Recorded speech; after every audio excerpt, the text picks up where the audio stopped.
Ça y est, l'enregistrement est en cours, on va pouvoir y aller, hein. On va faire un petit tour de table, comme ça Cindy va pouvoir savoir exactement à qui elle a affaire. Ce sera plus sympa. Donc, dans un premier temps, je commence par moi-même, au moins comme ça, les formes de politesse sont cadrées. Donc, Marie-Claire Roux, Chambre de commerce et d'industrie. J'interviens sur le domaine de la création d'entreprises et de l'accompagnement au numérique. Et j'anime la filière des professionnels du numérique, représentée ici par Digitalp du Sud, qui est une association qui représente les professionnels de cette filière digitale et qui œuvre sur les deux départements, les Alpes de Haute-Provence et les Hautes-Alpes. Et en ce sens, je voulais commencer vraiment par remercier l'investissement des professionnels pour l'animation de cette grande table ronde dans le cadre du salon du mois de la création que l'on a nommé Recréa. Recréa parce que jusqu'à présent, c'est un salon qui est organisé à l'initiative de la CCI et qui est un salon qui se réalise en physique. Et avec l'actualité, donc on a fait évoluer le concept sur le mois de la création en ayant accès à de l'information, des animations de conférences numériques. Voilà. Ce que je peux vous proposer, c'est que chacun, vous preniez la parole pour présenter un petit peu vos savoir-faire et vos entreprises respectives. Et puis qu'on fasse aussi, qu'on donne la parole à Nolwenn et Cindy pour que on connaisse mieux le projet de Cindy, du coup. Avec Allez, plaisir. Parfait. Allez, mesdames, Géraldine. Alors, donc, je suis Géraldine d'Alpe Conseil Informatique.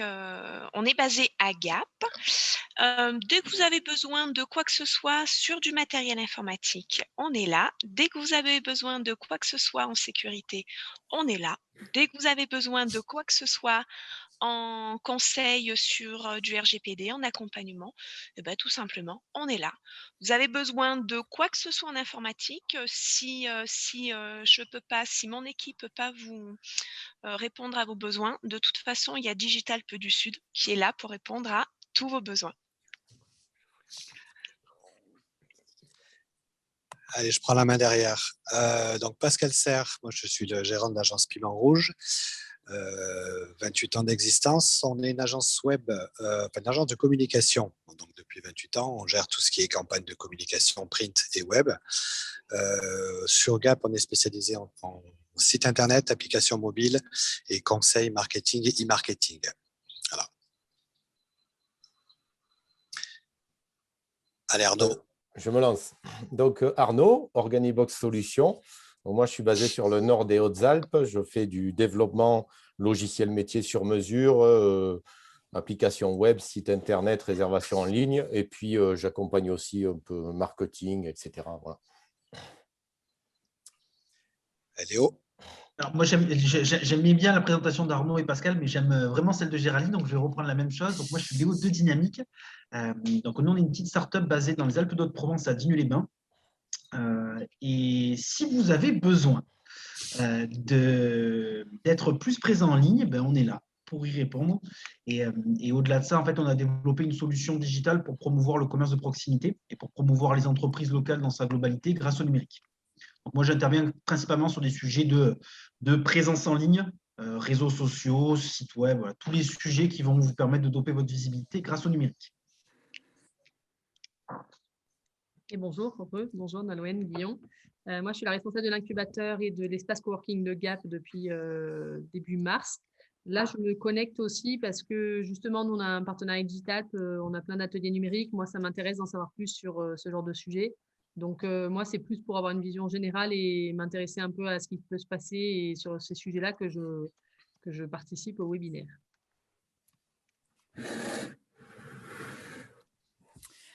Cindy, si vous voulez prendre la parole pour qu'on puisse du coup s'appuyer sur votre projet pour faire prendre des exemples, ça pourrait être rigolo. Du coup. Oui, bah alors en fait, avec mon compagnon, nous, on souhaiterait créer notre pizzeria sur Gap. Donc, on est en formation à partir de la semaine prochaine. Donc, on démarre pour 3 mois.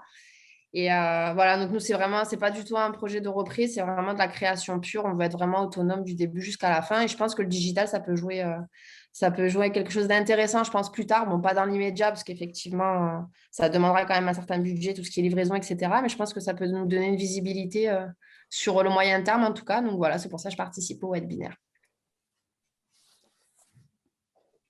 Très bien. Parfait. Alors, pour reprendre un peu le déroulement de la séance, on va faire un tour des 4 étapes principales, des 4 questions qu'il faut vraiment se poser et sur lesquelles il faut réfléchir dans le cadre du développement de sa stratégie d'entreprise. Donc, dans un premier temps, il y aura Pascal qui prendra la parole pour travailler sur toute la notion de l'identité graphique et de la charte graphique. Donc ça, qu'on soit sur du numérique, du print, la question reste importante, d'autant qu'elle va être déclinée sur l'ensemble des supports. Donc, il y a toutes les bonnes questions à se poser et les erreurs à ne pas commettre. Ensuite, Léo prendra la parole pour aborder la notion de la présence sur le web et la dynamique et le travail que ça génère. C'est pas animer sa présence sur Internet, c'est pas s'octroyer les 10 minutes dans le bus pour rentrer à la maison qu'on peut le faire. C'est vraiment une tâche qui doit intégrer le planning de la journée dans l'entreprise. Après, nous aurons Arnaud qui va vous présenter tout un panel d'outils collaboratifs, puisque déjà, Cindy, vous allez travailler à 2, donc ça peut être intéressant. Outils collaboratifs pour gagner en efficacité dans la gestion de l'entreprise, dans la gestion de données et d'efficacité au quotidien. Et on va clôturer l'intervention par le sujet qui n'est pas le moindre, parce que quand on dit être présent, s'ouvrir sur le net, ça veut dire s'ouvrir à des risques de piratage, à des risques d'infection. Rester dans le thème. Et donc, Géraldine nous parlera de tout le volet sécurisation de la stratégie numérique que vous pouvez développer et du système informatique. Voilà. Alors, vu le nombre que nous sommes, je n'ai pas tellement peur que ça devienne une véritable cacophonie, quoi, hein.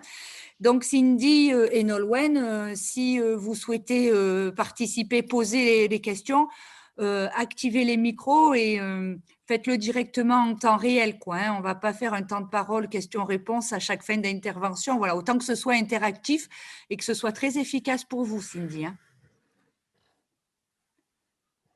Donc, Pascal… Alors, c'est moi qui partage ou tu partages? Non, c'est toi, hein. Ah, d'accord. Donc, je vais reprendre la main. Tu as remarqué que du coup, j'avais maîtrisé l'introduction, hein. Oui, impeccable. Alors, le digital au service de mon entreprise.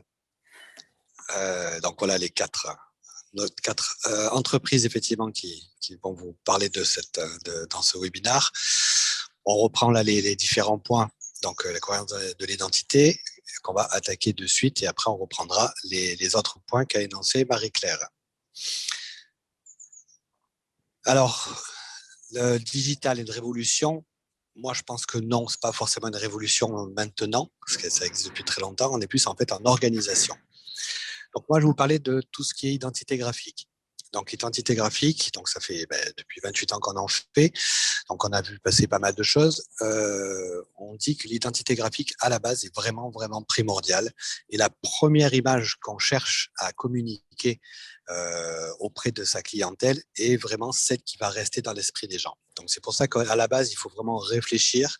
Ce n'est pas quelque chose qui se fait sur un coin de table. Un logo, on peut déjà l'avoir en tête, mais peut-être qu'il ne retransmettra pas forcément les codes, l'identité ou l'activité effectivement de son entreprise. Donc, c'est quelque chose qu'il faut vraiment être réfléchi, pensé. Nous, on travaille en fait avec un système de questions-réponses, par exemple, où on interroge d'abord le client, on lui fait répondre une vingtaine de questions pour connaître un peu sa clientèle, connaître sa zone, ses produits, le thème qu'il veut donner. Est-ce que c'est quelque chose de nouveau? Il veut donner peut-être un côté des oldies, tout dépend un peu de ce qu'il veut. Et en fonction de ça, le logo doit vraiment refléter toute cette partie. Donc, l'importance dans le digital, pourquoi c'est même plus important dans le digital que sur le print? Tout simplement, quand on commence à communiquer une fois avec son logo, donc sa première image, dès que vous commencez soit sur un site web, mais même uniquement sur les réseaux sociaux, et ben, le problème, c'est que le web a une très, très grosse mémoire. Donc, comme tout est enregistré, tout est gardé, ça veut dire que dès qu'on commence déjà à communiquer, ça y est, de suite, les gens commencent à voir et peuvent à tout moment revenir, même si entre-temps, vous voulez changer. C'est vraiment quelque chose qui est très important. Quand un logo, une identité, bien sûr, évolue. Je vous ai mis à côté donc les logos de Pepsi Cola depuis son début. Donc, on peut voir que tout au début, c'est quelque chose qui a vraiment été fait vraiment à la main et qui évolue un peu en fonction des années. Et en fait, on s'aperçoit que un logo c'est compliqué de changer de logo en fait en cours d'une carrière d'une entreprise. Ça se réfléchit, ça se fait pas du jour au lendemain. Tout simplement parce qu'on peut perdre effectivement l'identité que l'on a cumulée, que l'on a créée depuis le début. Donc c'est quelque chose qui se réfléchit. Là, on peut voir qu'effectivement l'évolution de Pepsi s'est faite vraiment sur 120 ans à peu près. Il y a toujours une cohérence, effectivement, une amélioration, souvent une simplification. On est de plus en plus de simplification, vu que maintenant, quand on regarde le tout dernier logo, ben maintenant, en fait, il n'y a plus de nom. On ne parle plus de Pepsi. Maintenant, c'est ce picto-là qui, en fait, représente la marque. Et si je vous dis Nike, c'est pareil, vous pensez à la virgule, vous pensez aux 3 barres d'Adidas, ainsi de suite. Alors, ce sont des grandes marques. C'est sûr qu'on peut se dire, eux, ils ont toujours communiqué depuis très, très longtemps. Mais c'est pareil en fait pour une petite entreprise. À la base, donc toujours bien penser son logo, le faire tester et ainsi de suite. Des logos, par exemple, des fois faire attention. Il ne faut pas que les logos portent à confusion. Alors j'ai pris un peu le côté ludique, mais ce sont quand même des vrais. C'est terrible, mais ce sont des vrais logos qui ont existé, effectivement, qui au départ, en fait, les personnes qui l'ont fait n'ont pas forcément pensé à mal, mais malheureusement, je ne dis pas qu'on a l'esprit mal tourné, mais voilà, ça c'est des choses où il faut faire très très attention. Et c'est pour ça qu'un logo, quand on le fait, même si on le fait soi-même, qu'on ne fait pas appel effectivement à une agence ou autre, toujours le faire tester, toujours le faire montrer à d'autres qu'est-ce qu'ils en pensent, qu'est-ce qu'ils pensent, qu'est-ce qu'ils voient, ainsi de suite. Alors je la remettrai cette slide parce qu'il y en a qui aiment bien. Donc surtout en fait un logo, une identité, ça doit refléter vraiment l'activité de l'entreprise. Donc ces domaines. Donc vous Cindy, effectivement pizzeria, on peut dire que ça pourrait être simple, mais effectivement, il faut quand même représenter. Il faut qu'on puisse voir directement, alors pas forcément, dans votre cas, représenter une pizza, c'est ce qu'on va dire dans 80% des cas, ça se fait, mais il faut voir effectivement les spécificités de l'entreprise, où est-ce qu'elle veut aller, dans quel domaine elle veut aller, est-ce qu'elle a quelque chose de particulier par rapport aux autres. C'est souvent l'identité permet de se démarquer vraiment par rapport aux autres concurrents. Il n'y a pas que la pizza en elle-même, il n'y a pas que le prix, il n'y a pas que tout ça. L'identité est vraiment quelque chose qui joue facilement. Il faut que ce soit sûrement déjà facilement mémorisable ou qu'il y ait quelque chose qui fait penser en permanence effectivement à l'entreprise. Donc, c'est ça qui est très, très important. Et le logo doit toujours être accompagné en fait d'une charte graphique. Une charte graphique, c'est vraiment la représentation de l'ensemble du logo sur les différents supports. Comment le logo doit se comporter lorsqu'il est sur fond blanc, lorsqu'il est sur fond couleur, lorsqu'il est sur un fond photo, est-ce qu'il est en 1, 2, 3, 4 couleurs, quadri, la police de caractère qui est utilisée. À chaque fois, on doit définir de façon à ce que lorsque vous voulez faire, par exemple, un flyer avec une agence qui va vous faire, ou un imprimeur directement, ou un graphiste, il va vous faire effectivement votre flyer qui doit toujours être dans la continuité de votre communication. Il n'y a rien de plus pire d'avoir des différents supports de communication qui sont totalement différents. Ou là, si on prend le pixel Pélican, par exemple, si le rose est différent, s'il y a un rouge à la place, si à la place du vert, il y a un bleu, ainsi de suite. Les gens, en fait, il faut vraiment garder cette cohérence en permanence, en permanence. Donc ça, c'est quelque chose de très, très important dans son identité. Donc c'est pour ça qu'on dit toujours qu'il faut être cohérent en permanence entre le print, donc tout ce qui s'imprime, carte de visite, flyer, plaquettes, devanture de magasin bien sûr, et le web. Le web doit vraiment également bien refléter exactement. C'est-à-dire que quand on est sur une page Facebook ou sur un site internet, on doit retrouver exactement les mêmes codes couleurs, les mêmes polices de caractères que dans le magasin ou dans sa communication derrière. Ça va impacter aussi, c'est vraiment sa e-réputation. Ça, c'est quelque chose qui est très, très important. Léo, je pense qu'il dira 2 mots tout à l'heure aussi. Mais l'image que l'on va donner, on a de suite, effectivement, un ressenti. Lorsqu'on voit un logo, lorsqu'on voit une charte, on a déjà, par défaut, on aime ou on n'aime pas. Si on aime, on a vraiment tout gagné. Si on n'aime pas, on sait très bien que ça va être compliqué de faire regagner ce client, même si vous avez les meilleurs produits du monde. Donc une charte, voilà, ça se représente un peu comme ça. On définit un logo, on définit ses couleurs, on définit ses polices de caractère. Ça, c'est quand une charte est bien faite et vous pouvez, donc généralement, elles sont fournies en PDF et vous pouvez après la diffuser à l'ensemble de vos fournisseurs pour qu'ils respectent exactement vos couleurs et votre charte. Aussi bien dans le print que dans le web. On voit qu'effectivement, là, en exemple, on a toute la papeterie et on a aussi le site web. Ça permet vraiment d'être cohérent, effectivement, là-dedans. Et plus facile, après, derrière, pour pouvoir décliner, justement.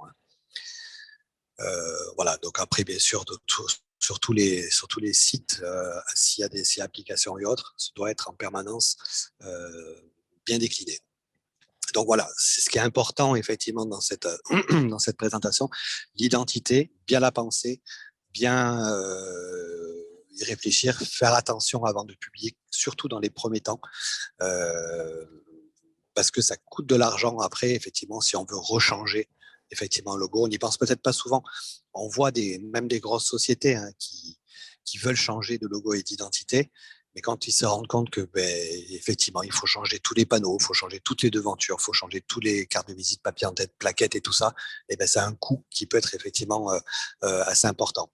Vous, Cindy, imaginez que vous imprimez effectivement 2-3 000 flyers parce que vous pensez les distribuer, et puis en fait, finalement, on vous a fait une remarque sur votre logo que vous avez, et puis vous dites, non, finalement, peut-être que je change, et en fait, vos 2-3 000 flyers, vous allez les jeter à la poubelle. Dans la logique. Après, c'est ce qu'il faut. Donc, c'est ça qu'il faut faire très attention pour cette identité. Il me semble que j'ai fini ma partie. Est-ce que vous avez des questions? Enfin, c'est dit. Non, pour le moment, ça va. Merci. C'est clair? Bon. Oui, très. Alors, c'est parfait. Je suis dans le timing, c'est bon, Marie-Claire? Oui? Oui. Allez, c'est tout bon.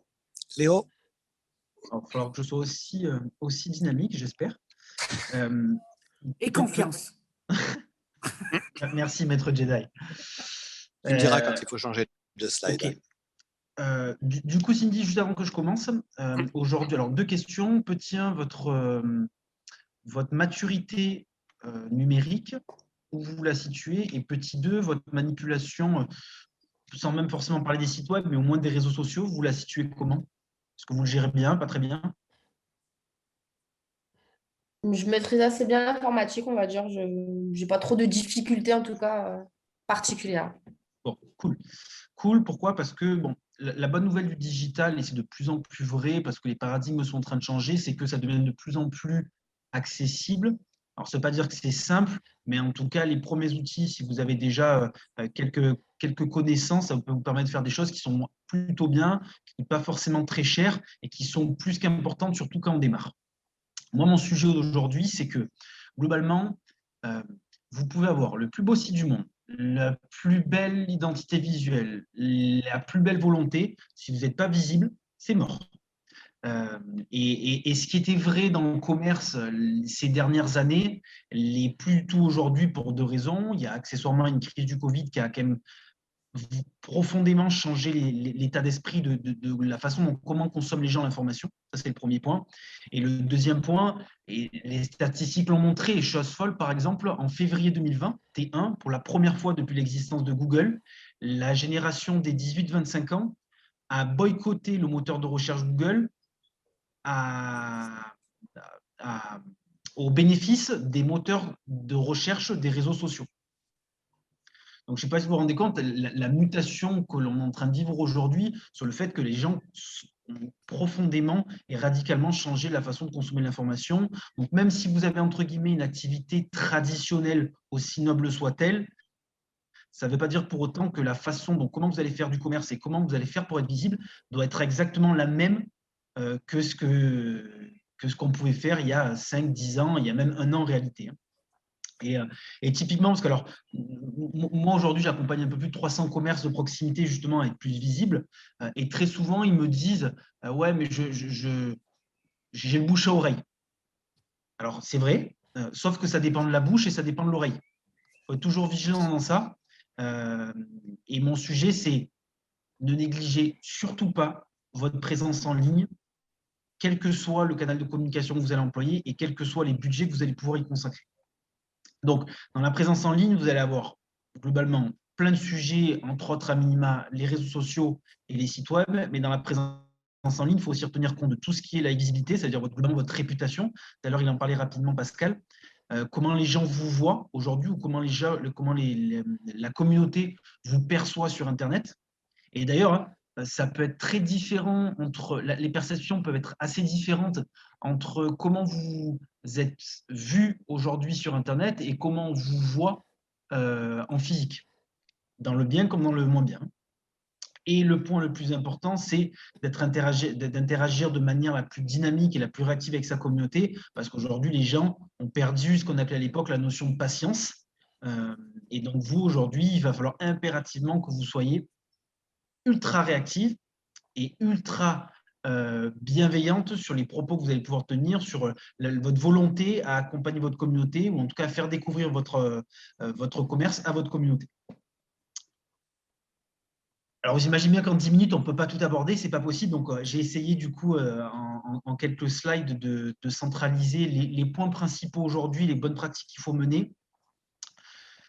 Il est évident que réseaux sociaux, aujourd'hui, c'est le minimum syndical. La bonne nouvelle, c'est que ça ne coûte pas excessivement cher du moment qu'on y accorde un petit peu de temps. Mais ça vous permet de mettre un premier pied à l'étrier sur la présence en ligne et ça vous permet d'être connu. Alors, assez rapidement, c'est peut-être pas le bon terme, mais en tout cas de mettre une première bille dans l'écosystème numérique pour vous faire connaître. La deuxième chose qui est importante, c'est le site web. Alors, c'est vrai qu'aujourd'hui, très souvent, on dit « Ouais, maintenant, j'ai une page Facebook, ça me suffit. Est-ce que je vais plus loin ou pas ?» Alors, moi, je dis toujours que la bonne pratique, c'est d'être présent partout. Un site web, les réseaux sociaux, des canaux spécialisés, des flyers, enfin tout ce qui est possible imaginable pour être visible, il faut le faire, enfin, il faut injecter du budget. Sauf que on n'a pas toujours de budget limité, surtout quand on démarre. Donc, à minima, en tout cas, le minimum syndical sur la visibilité numérique, c'est au moins un réseau social, enfin, être présent au moins sur Facebook déjà, pour commencer.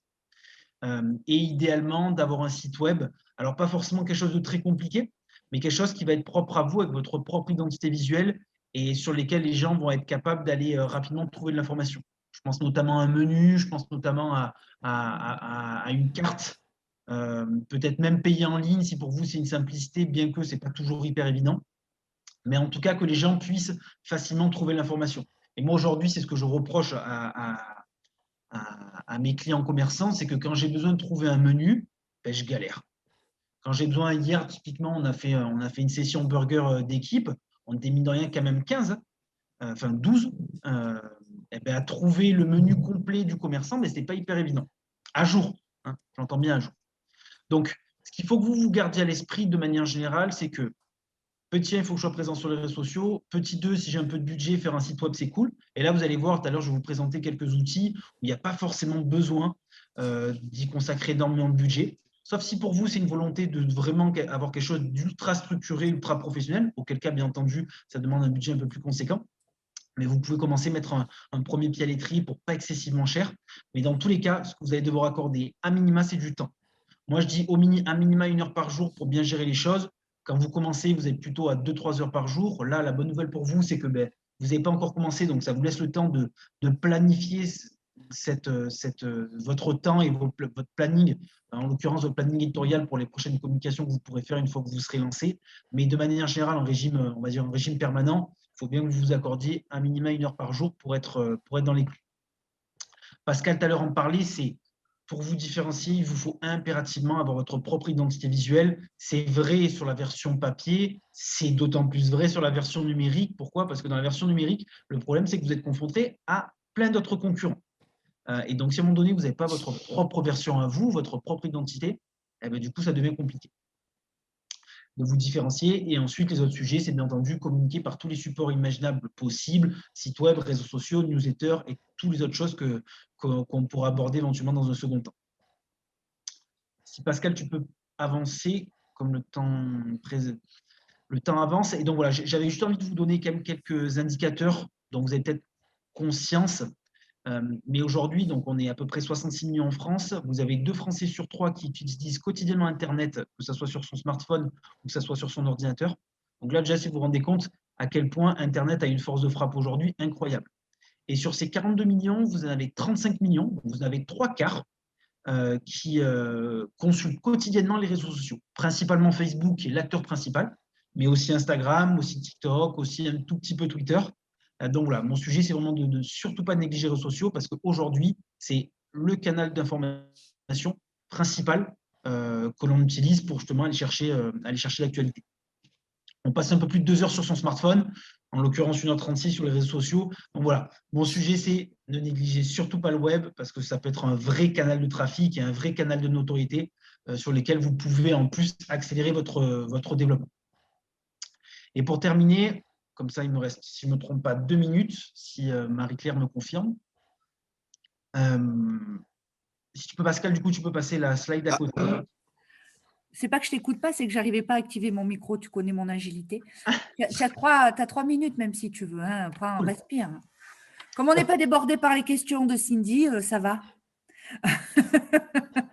Pour l'instant, tout est clair. Je suis très concentrée. Très bien. C'est-à-dire que là, vous ne pouvez pas vous cacher derrière le radiateur. Hein, étant dans la salle, pour le coup…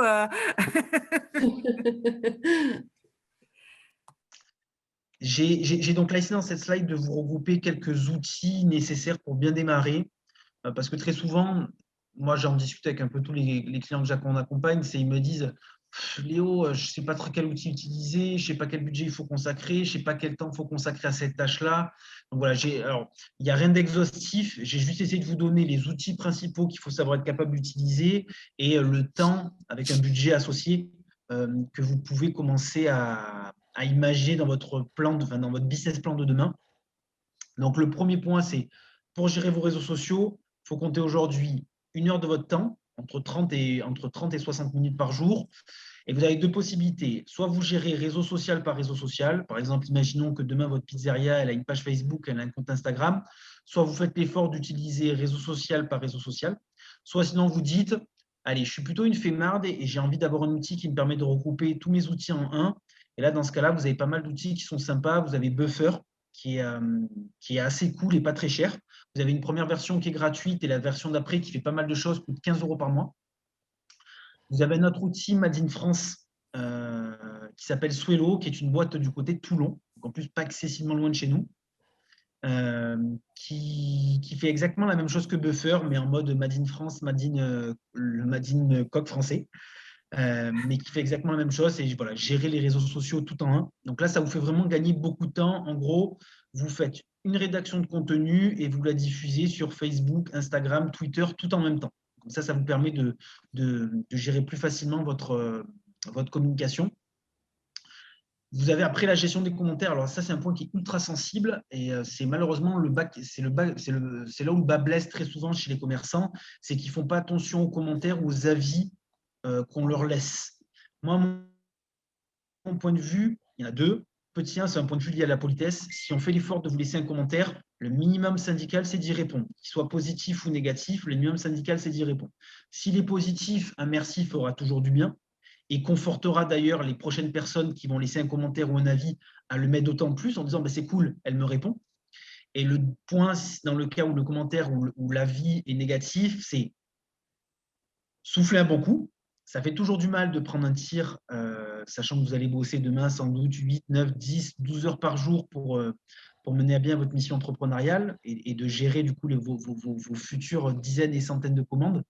Mais vous ne serez pas parfaite. Et puis de toute façon, il y a toujours ce que moi j'appelle des haters, des gens qui n'ont qu'une envie, c'est de vous dégommer pour X ou Y raison.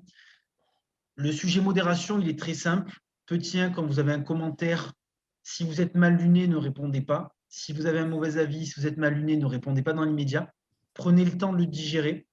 Prenez le temps, ça ne veut pas dire mettez 2 semaines, hein, mais ça veut dire si vous avez reçu le commentaire ou l'avis ce matin, peut-être y répondre que l'après-midi ou que le soir. Comme ça vous permettra d'en discuter avec d'autres personnes et qu'elles vous fassent redescendre la température. Parce qu'il n'y a rien de pire que la modération à chaud. Pourquoi? Parce qu'en fait, ce que vous faites parler, c'est l'émotion. En général, l'émotion, à ce moment-là, elle vous dépasse. Et la chose que vous faites quand vous prenez un tir, en général, c'est vous envoyer un tir de votre côté. Et du coup, c'est ensuite pot de terre contre pot de fer. Et c'est jamais la bonne chose et les bonnes pratiques à mener. Si vous avez des questions sur notamment aujourd'hui, qu'est-ce que Léo, ouais. Est-ce que je peux te poser une question, moi, là? Bien sûr. Ouais. Est-ce que dans ces cas-là, quand il y a un hater, ta communauté, notre communauté de fidèles, peut aussi faire une réaction là-dessus? Alors, ça va dépendre des communautés. Alors, je te prends par exemple mon cas précis avec notre solution, notre média digital Ville ma ville. On a de la chance parce qu'on a une communauté qui est hyper active. Donc, quand on prend des tirs, on a la communauté en général tout de suite qui intervient. Mais parce qu'on a beaucoup de chance d'avoir une communauté hyper active. Je sais que ce n'est pas le cas de tous les commerçants avec qui je travaille parce qu'ils n'ont pas toujours des communautés hyper actives. Donc, il est clair quand ton avocat peut être ta communauté, c'est la plus belle des défenses. Dans le cas où tu n'as pas forcément cet avocat-là, donc il faut que tu désignes un avocat, ton propre avocat. Et là, dans ce cas-là, alors moi, la bonne pratique que je donne, le bon conseil que je donne, c'est petit 1, ne pas répondre tout de suite, et petit 2, soyez 2 à modérer. Au moins, ça vous permettra de bien gérer vos émotions. Et si typiquement, toi, tu ne te sens pas de… Moi, par exemple, nous, sur la partie modération, on est 2 dans les équipes à gérer, Marina et moi. Hier, on a pris un tir. Marina, elle m'a appelé en mode panique. Elle m'a dit, écoute Léo, là, je sens que je suis en train de bouillir, je vais l'éclater. Du coup, j'ai dit, écoute, c'est bon, je gère. Je prends moi en charge. J'étais bien luné hier. J'étais en mode très détendu. Donc, j'ai modéré de manière hyper pacifiste. Mais si Marina avait été seule, elle aurait réagi à chaud et ça ne serait pas bien passé. Et donc, j'ai modéré tranquillement et ça s'est bien passé. Et vice-versa. Et de l'autre côté, quand c'est moi qui ne suis pas bien, j'appelle Marina et Marina gère. Est-ce que tu as des conseils pour Cindy de modération de réponse? Parce que de manière très concrète, Léo, franchement, je fais le hater. Hein. Comme ça, on est en situation où Cindy, si vous avez une situation qui vous vient à l'esprit, c'est peut-être le moment d'en parler. Léo, les pizzas qui m'ont été livrées, elles étaient cramées sur le dessous. J'ai été obligée d'en jeter la moitié. C'est un scandale, quoi. Et quand elles sont arrivées, elles étaient froides. On ne peut vraiment pas compter sur ce professionnel. Je ne le conseille pas.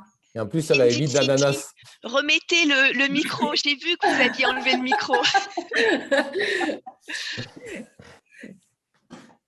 Oui, non, tout à fait. Ça peut être des retours, effectivement. En plus, dans les débuts avec mon conjoint, bon, c'est vrai qu'on va faire une formation de 3 mois, mais c'est vrai que quand on va démarrer, on va avoir forcément le stress du rythme, de l'ordre des commandes, etc. Ça peut effectivement avoir on peut avoir ce genre de retour, effectivement. Non, mais parlons-en du rythme. J'ai passé la commande, j'ai été livrée 1h15 après ma commande.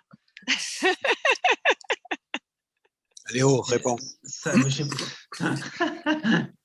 Alors, en plus, ça m'amuse parce que je les vois tout le temps passer ces commentaires. Et oui, tu as entièrement raison, Géraldine, c'est le bon exemple à faire. Alors, là, en plus, la bonne nouvelle, c'est que c'est rien lié au numérique et rien au digital, c'est du bon sens. La première chose, c'est très souvent pour calmer les ardeurs, c'est de dire merci Géraldine pour votre commentaire. Entre parenthèses, même s'il n'est pas sympa, merci quand même. Déjà, au moins, elle va descendre d'un cran. Donc, premier point, merci Géraldine. Deuxième point, je suis désolé de cette situation. Là, elle va descendre d'un cran dessous parce que finalement, tu fais preuve éventuellement d'une erreur. Il faut toujours garder à l'esprit que faute avouée à moitié pardonnée, à une parenthèse près, je ne sais pas si vous suivez l'histoire d'Evia en ce moment avec le Ramadan, c'est la seule parenthèse qui n'est pas valable. Mais sinon, en général, faute avouée à moitié pardonnée. Donc, merci pour votre commentaire, merci pour le temps accordé. Désolé de cette situation et désolé que la pizza soit arrivée froide. Je vous invite éventuellement à nous recontacter ou je vous invite à venir directement à la pizzeria pour en discuter. Sachez que nous faisons tous nos efforts aujourd'hui pour satisfaire tous nos clients et je serai ravi de pouvoir en discuter. Et alors, il y a quand même une chose que tu peux garder à l'esprit, mais ça, il faut être toujours vigilant, c'est que tu peux éventuellement proposer, ce que je vous propose, c'est venir au magasin, avec grand plaisir, je vous proposerai une pizza, par exemple, offerte, pour compenser ce désagrément. Alors, il faut trouver le bon mot, là, je n'ai pas les bons mots, il faut trouver les bons mots les plus pacifistes. Alors, ça, tu l'affiches dans ta réponse. Moi, Alors, je suis toujours mal à l'aise avec ça. Ouais, alors la pizza offerte, non, il ne faudra pas l'afficher. Sinon, tu vas avoir des tonnes de commentaires dans ce sens-là après. C'est clair. C'est ça. C'est clair. Donc la pizza offerte, non. Par contre, de dire venez en magasin, j'en discute, tu vas petit 1 faire preuve d'humilité, petit 2 faire preuve d'écoute et petit 3 faire preuve d'empathie. Les gens à 100 en général, ils descendent tout de suite de leur échelle. Mais du coup, Cindy, la nuance est très importante sur ce que vient de dire Léo. C'est qu'on fait preuve d'ouverture, vous faites preuve d'ouverture, mais vous affichez pas qu'il va y avoir quelque chose en échange. D'accord. Oui, sinon, ça pourrait inciter effectivement les mauvais commentaires. Il y a des spécialistes. Hein. Ouais. Le défaut d'Internet. Et après, tu peux avoir aussi… Et puis, tu sais, d'une certaine façon, il se peut que ça soit un vrai hater, ou en tout cas, ce n'était pas un hater, ce soit vraiment un vrai client qui a eu cette mauvaise expérience. Ben ouais, c'est pas grave, quoi. Je n'ai pas parfaite. C'est pas grave. C'est sûr. Mais à culpa. Il n'y a que ceux qui ne font rien qui ne se trompent pas. Hein.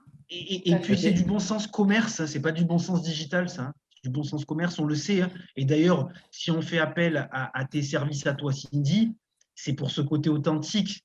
Ce n'est pas pour le côté machine qui va faire une pizza parfaite. Sinon, dans ce cas-là, on va avoir une machine qui fera une pizza. Enfin, quand je dis parfaite, c'est dont la cuisson sera parfaite. Pardon. Oui. L'avantage de ça aussi, c'est que tous les commentaires sont bons à prendre parce que dans les critiques, ça peut aussi faire remonter des problèmes et te permettre de mettre le doigt sur des vrais problèmes, voilà, de s'améliorer. Il ne faut pas dire je vais virer le pizzaiolo, quoi. Voilà. Ou alors avec Après, on sera que tous les deux, du coup. Donc. Ça a d'autres conséquences, hein, ceci dit. Je fais une parenthèse. Pardon, désolé. Léo, quand on répond à un avis, donc l'avis, il est publié en public. Est-ce que nous, on répond en public? Ouais, surtout en public. Surtout en public parce que en fait, les gens, en général, ce qu'ils font, c'est qu'ils lisent les avis. Si tu prends un commentaire public, un tir public, et que moi, par exemple, je vais sur tes avis et je vois que tu n'as pas répondu, je me dis, ouais, elle ne fait pas preuve de sérieux, elle ne répond même pas à la communauté. Donc, tous les commentaires, il faut qu'ils soient en public, tous. Okay. Alors, si justement, est-ce que tu peux combiner les deux dans le sens où tu réponds en public en disant, voilà, désolé, nanana, vous pouvez passer nous voir, et en privé, dire par exemple, si l'autre a vu le commentaire en disant, ben voilà, passez à la pizzeria, et puis là, on vous offre 5 € de réduction, par exemple, sur la prochaine pizza. Ouais, oui, à 200%, à une exception près, et là, pour le coup, les techniques, c'est que ça, c'est faisable avec Google, par exemple, avec les avis Google, alors qu'avec les recommandations Facebook, ce n'est pas possible de le faire de cette façon-là, bien que tu peux quand même écrire en message privé avec ton compte personnel Facebook. Mais pas forcément tout le monde a envie toi, par exemple, Cindy, tu auras une page Facebook qui va s'appeler Ma Pizza ou La Pizza de Cindy, et tu auras un compte personnel rattaché qui s'appellera Cindy Vrignon. Peut-être que tu n'as pas envie que Cindy Vrignon, que les gens découvrent le compte Facebook de Cindy Vrignon. Ouais. Ils veulent juste vous connaître la page Facebook. Donc voilà, sur Google, on n'a pas ce problème. Sur Facebook, on l'a un peu plus. Ça va dépendre de toi, de ta capacité à te mettre en avant à titre personnel. D'accord. Et point juste important, parce que nous, on l'a vécu la semaine passée, on a un de nos clients, alors là, ça a été vraiment lui, il a fait tout ce qu'il ne fallait pas faire. Tu vois, la mauvaise pratique par excellence. Donc lui, il a une règle, c'est tu m'appelles en 30 minutes, tu es livré. Et si tu n'es pas livré en 30 minutes, je t'offre la commande. Donc, bien entendu, alors en plus, pas de chance parce que c'est un de mes amis qui a passé commande. Une personne que je connais qui a passé commande et puis elle m'a fait ce retour-là. Donc, il appelle pour 19h, il se fait livrer à 19h45, donc, bien entendu 15 minutes en retard. Et cette personne-là dit donc à ce restaurateur, je voulais juste savoir comment ça se passe du coup, parce que vous êtes arrivé avec les 15 minutes au-delà de ce que vous demandez. Ben, le restaurateur, il a été simple. Il a dit, ben, je vous l'offre, mais par contre, vous ne commandez plus jamais chez moi. Alors, qu'est-ce qui s'est passé?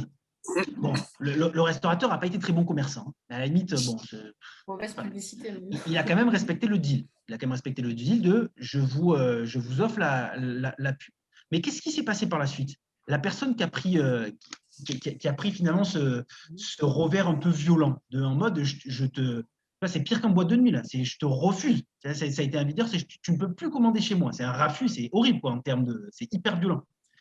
Eh ben, qu'est-ce qu'elle a fait? Elle a mis sur un groupe Facebook d'une ville. Pour information, voilà l'expérience que j'ai vécue. 3 petits points. Et après, il y a eu une déferlante, bien entendu, sur les réseaux qui a été juste ingérable pour le commerçant. Donc, c'est pour ça qu'il faut être hyper vigilant dans la modération qu'on fait parce qu'on ne sait jamais comment la personne derrière peut réagir.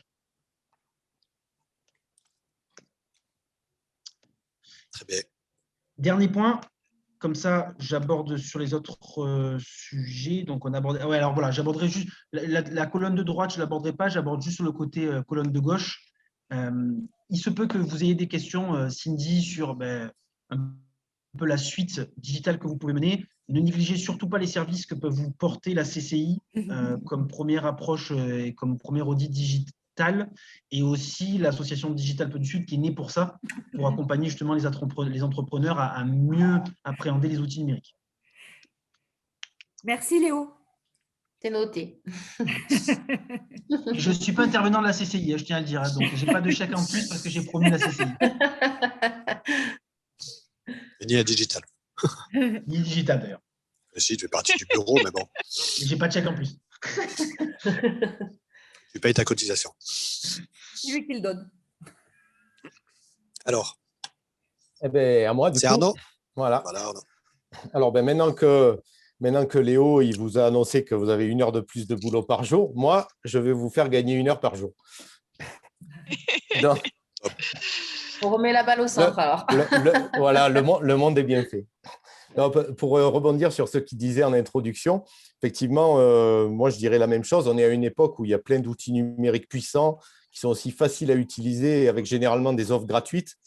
Et ces outils, il y en a certains, c'est des véritables boosters de performance pour les entreprises, quoi. Donc, ça va vraiment pouvoir vous aider à être plus productif, à gagner du temps. Donc, moi, je vais vous parler d'outils à utiliser soit en mode collaboratif, soit en mode organisationnel.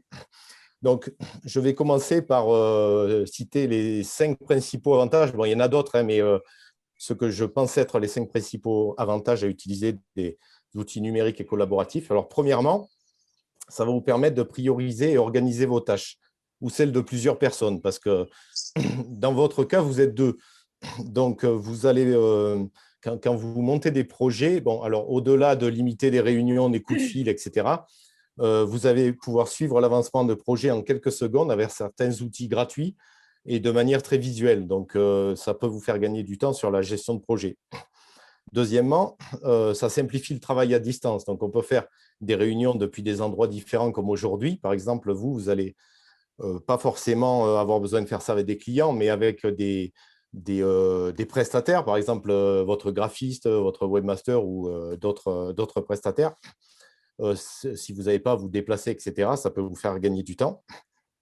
Et aussi, vous pouvez avoir accès à tous vos documents de partout. Donc, vous disiez, vous maîtrisez l'informatique, vous utilisez peut-être déjà certainement des choses, mais à l'heure actuelle, on peut stocker tous nos documents au même endroit, y accéder à tout moment de n'importe où avec n'importe quel appareil, on peut les partager facilement. Quand on a des documents lourds à faire passer, il y a des outils qui permettent de le faire très simplement et de gagner du temps. La suite logique, c'est qu'on peut travailler à plusieurs plus facilement.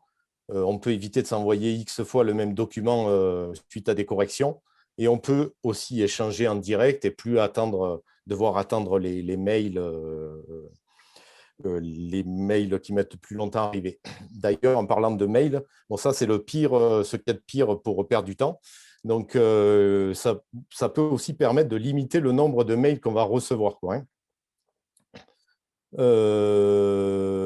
Gagner en productivité. Donc, ça, c'est le 5e avantage. Il y a pas mal d'études qui ont été faites sur le sujet. Elles ont montré que quand on utilise des outils collaboratifs, on a en moyenne 20% de productivité supplémentaire. Donc, les communications sont plus humaines, plus rapides, les projets avancent plus vite. Retrouver un fichier, c'est facile. Envoyer le partage de documents, c'est très rapide aussi. Donc, tu peux changer de page, s'il te plaît. Moi, j'ai sélectionné 5 types d'outils collaboratifs. Alors, il y en a plein, hein, mais que je trouve qui sont les plus utiles pour faire gagner du temps quand on lance une entreprise en 2021, quoi. Alors, la première catégorie, c'est pour tout ce qui est transfert de fichiers volumineux. C'est peut-être quelque chose que vous utilisez déjà. Le plus connu, c'est WeTransfer, qui permet d'envoyer des fichiers jusqu'à 2 gigas. Je ne sais pas, vous l'utilisez peut-être? Non, je ne le connais pas, celui-là. Alors, donc, WeTransfer, c'est un site internet sur lequel vous avez envoyé vos fichiers. Ça vous donne un petit lien que vous envoyez à la personne voulue qui pourra alors, juste en cliquant dessus, télécharger les fichiers. Donc, c'est très efficace et très rapide. Dans la version gratuite, on peut envoyer jusqu'à 2 gigas en une fois. Et après, il y a une version payante pour faire de l'envoi en illimité. Après, il y a un... C'est que vous recevez aussi un email quand la personne a téléchargé le fichier. Voilà. C'est aussi bien de savoir quand est-ce que la personne l'a fait. D'accord. C'est ça. Et il y a un équivalent français qui s'appelle Smash, qui présente exactement les mêmes fonctionnalités que WeTransfer et qui en a d'autres en plus. Il permet de protéger son envoi par un mot de passe, par exemple. On peut personnaliser la page d'envoi pour un client avec son logo, le nom de l'entreprise, pour faire quelque chose de très personnalisé. Tout ça dans la version gratuite. Voilà, donc c'est 2 outils qui font… Parce que bon, quand on veut envoyer des fichiers lourds, on perd vite du temps, quoi. Donc ça permet de gagner du temps là-dessus. Si tu changes de page, voilà. La deuxième type d'outil, bon, c'est très, très tendance en ce moment, hein. C'est pour pouvoir faire de la visioconférence, bon, pour faire des rendez-vous à distance, quoi. Alors, j'en conseille 2 qui sont Zoom qu'on utilise aujourd'hui et Whereby. Ces 2-là, pourquoi je les conseille? C'est parce qu'on n'a pas besoin de créer de compte dessus. C'est-à-dire on crée simplement une salle de réunion en ligne, on envoie le lien aux personnes et elles se connectent directement dessus sans créer de compte. Après, bon, du coup, on a accès à toutes les fonctionnalités, hein, vidéo, audio, partage d'écran, de documents, des filtres, etc. Et j'ai une petite question, pardon. Ouais. Excuse-moi, je te coupe du coup, mais ça m'intéresse de savoir si sur Whereby, est-ce qu'on peut enregistrer comme est en train de faire Marie-Claire pour Zoom? Oui, je crois, ouais. Il y a possibilité aussi? Il faudrait que je vérifie, mais il me semble me rappeler que oui, quoi. D'accord, c'est tout, pardon. Moi, c'est pareil, j'utilise plutôt Zoom, donc Whereby, je l'ai utilisé 1 ou 2 fois, donc je ne me rappelle plus bien. Mais… D'accord, merci. Mais en gros, ils ont les mêmes fonctionnalités, hein. Okay. C'est vraiment des équivalents. Ces 2 solutions, elles ont une version gratuite qui permet de faire des réunions de 40 minutes jusqu'à 100 personnes. Voilà. Après, il faut payer. Sinon, il y a le traditionnel Skype que Marie-Claire adore, qui permet de faire des visioconférences et qui, lui, a une version gratuite, une version payante, mais qui nécessite d'installer le logiciel et de créer un compte, quoi. Mais par contre, on n'est pas limité en durée. 3e type d'outil, c'est la gestion de projets et le partage de tâches. Donc, alors, Pour vous, ça peut être quelque chose d'intéressant qui peut faire gagner du temps aussi. Je recommande 2 outils qui sont Trello et Asana. En gros, ces outils-là permettent de manière très visuelle de créer des projets de tout type, ce qu'on veut, et de gérer, lister et gérer les tâches, de les attribuer à des personnes, d'avoir aussi des espaces de stockage de documents et de chat. Et on va pouvoir voir l'avancement des tâches, où en sont les autres personnes, poursuivre le projet. Et puis surtout, on a tout au même endroit et on ne se perd pas dans nos documents. On peut y accéder, pareil, de n'importe où, sur le web, sur des applis, etc. Alors, ces 2 outils sont très similaires en termes d'utilisation. La différence entre les deux, c'est simplement au niveau de l'affichage des informations. Trello, il est plutôt sous forme de carte à la verticale. Il a été précurseur dans cette manière de faire et tout le monde le copie sans jamais y arriver. Et Asana, eux, ils sont plutôt en ligne sous forme de tableau. Donc voilà, tout est question de goût après. Les deux ont des versions gratuites jusqu'à 15 collaborateurs. Jusqu'à 15, c'est entièrement gratuit, quoi. Après, il faut payer. Moi, à titre d'information, on l'utilise dans l'agence Trello. Vu que j'ai mon équipe on est tous en télétravail, donc on utilise beaucoup Skype et Trello. Trello, je m'en sers à chaque fois que j'ai un nouveau projet, un nouveau site, une nouvelle campagne ou autre. On crée un projet Trello et on crée de suite des colonnes, par exemple à faire, à vérifier, fait. Et tous ceux qu'on assigne effectivement donc, au projet permettent, chaque fois qu'ils savent comme ça les tâches qu'ils ont faites. Quand quelqu'un est associé à un projet, il est automatiquement alerté, soit par un petit ding s'il utilise le logiciel en ligne, ou soit sur la version mobile. Et moi qui suis un peu le chef de projet, je sais comme ça sur chaque projet, quand quelqu'un a bougé une carte dans un autre endroit, dans une autre colonne, je sais que ça a été fait. Donc du coup, comme c'est moi qui fais les reviews généralement de l'ensemble, ça me permet d'être alerté lorsque quelqu'un a fini sa tâche. Je vérifie, quand c'est fait, hop, je mets en fait. Et on peut même assigner les clients. J'ai même certains clients qui sont associés sur certains projets, comme je sais que c'est des gens qui ne vont pas abuser en fait, à la création de cartes et tout ça.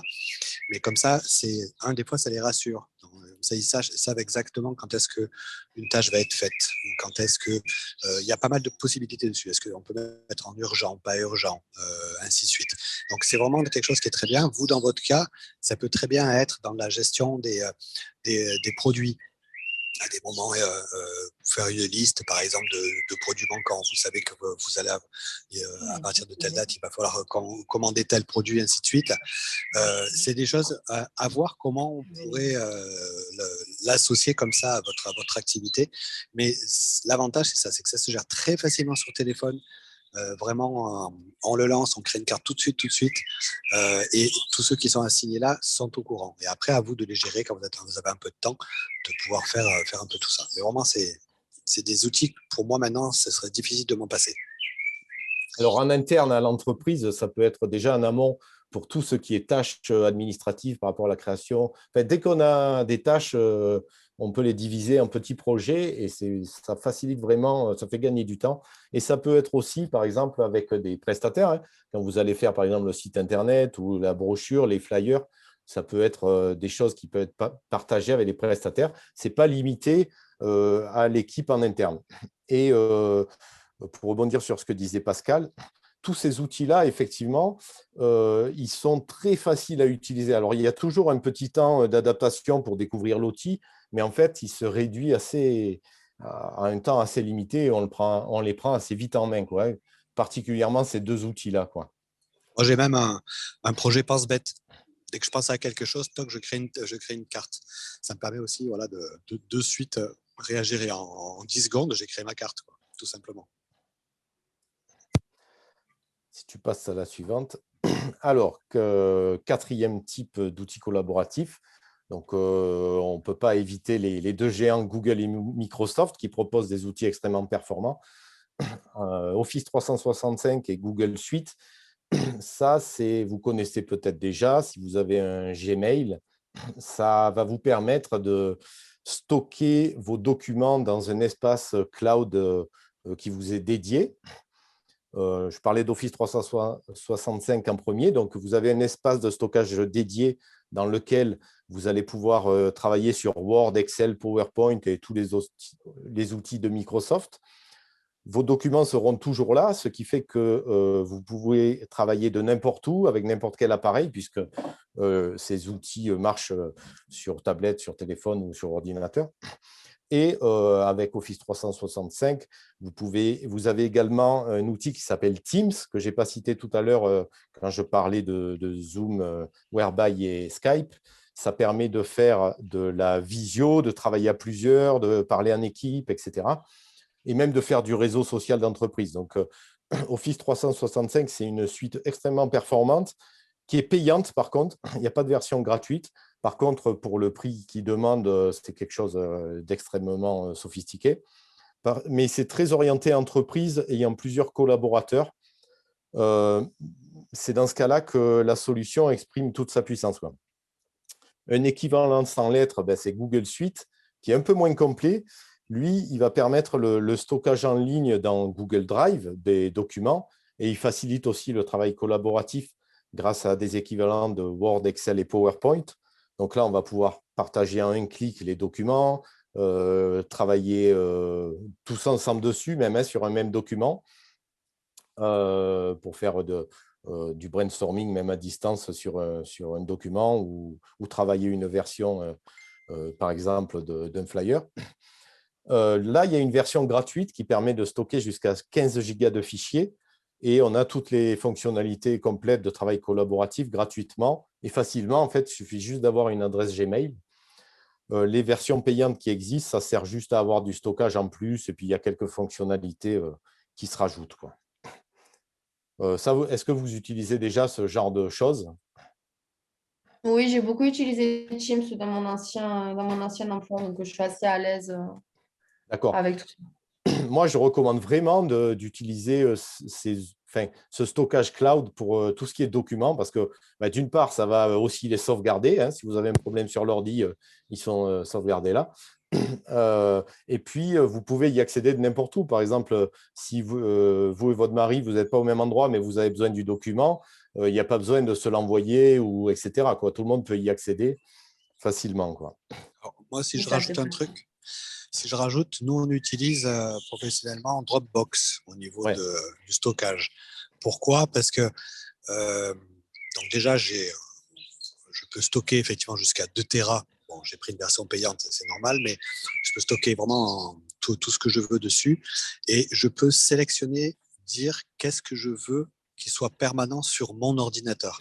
En gros, lorsqu'on a fini un dossier et que notre dossier fait 1 giga, 1 giga 2, en fait, je le décoche tout simplement. Il reste dans mon cloud, effectivement, Dropbox, mais je ne l'ai plus sur ma machine en local. Ça me libère de l'espace sur ma machine et ça me permet de voir, je sais que sur mon cloud, actuellement, je dois avoir à peu près pas loin de 1,2 Tera de données, alors que moi, ma machine, elle peut prendre que jusqu'à 500 gigas. Donc, ça me permet de sélectionner aussi ce que je veux, chose que, effectivement, le Google Drive, je crois, ne fait pas. Si, Google Drive et Office 365, ça marche aussi, ça. Ah bon. Ça marche dans les trois. Mais effectivement, Dropbox, qui est orienté complètement stockage, je ne l'ai pas cité là, mais effectivement, c'est aussi une bonne solution. Il ne fait que du stockage, quoi. Voilà, là, c'est que le stockage. C'est du verrouillage de fichiers. OK. Là où l'intérêt de ces solutions-là aussi, c'est par rapport à la gestion des documents et de pouvoir travailler collaborativement dessus qui va faire gagner du temps, quoi. Et je ne pouvais pas ne pas parler de cet outil que j'adore, qui, lui, c'est un outil complètement gratuit qui s'appelle Slack. Je ne sais pas si vous connaissez, mais c'est un outil qui est parfait pour des personnes qui travaillent en groupe sur des projets communs. Alors, peut-être que vous, ce n'est pas quelque chose qui vous servira, mais ça peut servir pour d'autres choses même que le professionnel, hein. Mais en tout cas, au sein d'une même entreprise, des personnes qui travaillent régulièrement ensemble, c'est vraiment très efficace. Alors, le principe de Slack, en fait, c'est de créer un sujet de discussion par thématique, par exemple. Ça va être la création du site Internet ou les